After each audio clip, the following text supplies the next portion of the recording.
The war to destroy Christianity and replace civilized society with a new dark age is fueled in part by the division of the two ancient branches of Islam. The divide between Sunni and Shia was an early schism in the newborn faith. 1400 years ago, when the Prophet Muhammad died, conflict erupted over who would succeed him, forever changing the course of Islam. Islam fragments very early on.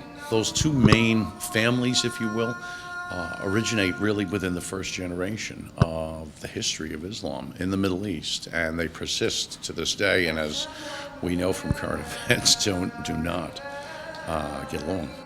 Both sides believe Allah is the one true God, and Muhammad his messenger. They follow the Quran, but disagree over how to interpret it.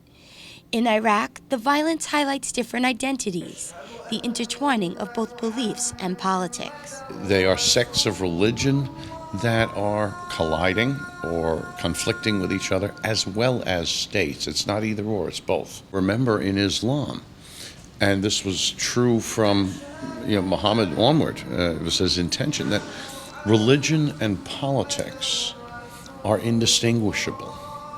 That's very different from the Western approach to that, of the separation of church and state. They're two different sides to the same coin. The majority of the world's Muslims are Sunni. Nearly all of Al-Qaeda and the Islamic State terrorists are Sunni. But in Iraq, they are the minority. Yet since the end of World War I, the Sunnis controlled politics, often brutally, like the days of Saddam Hussein. When the U.S. invaded and overthrew Hussein, soon after he was replaced by a Shia leader, Nouri al-Maliki, and critics say he took revenge, angering Sunnis. At the same time, a Sunni-Shia conflict was ravaging Syria. Gaining ground and strength in Syria, the Sunni jihadists invaded Iraq in June. In a blitzkrieg-like strike, they rolled through Iraqi lands where Sunnis were in the majority. Now at the door to Baghdad, they've declared they've established a caliphate, trying to twist Syria and Iraq into one violent state. Iraq, as a nation-state with its current borders, was created in the 1930s, cobbled together by the imperial powers at the time. It's an artificially constructed entity which contains a number of ethnic groups and certainly a divide between Sunni and Shia within its borders.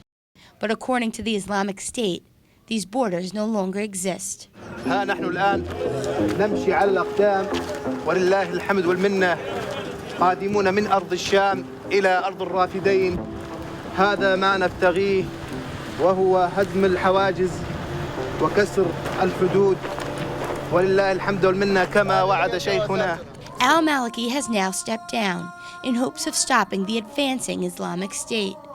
The U.S. has promised more weapons, but President Obama insists he won't send troops back to the country they left just 3 years ago. Reporting for Currents, I'm Michelle Powers.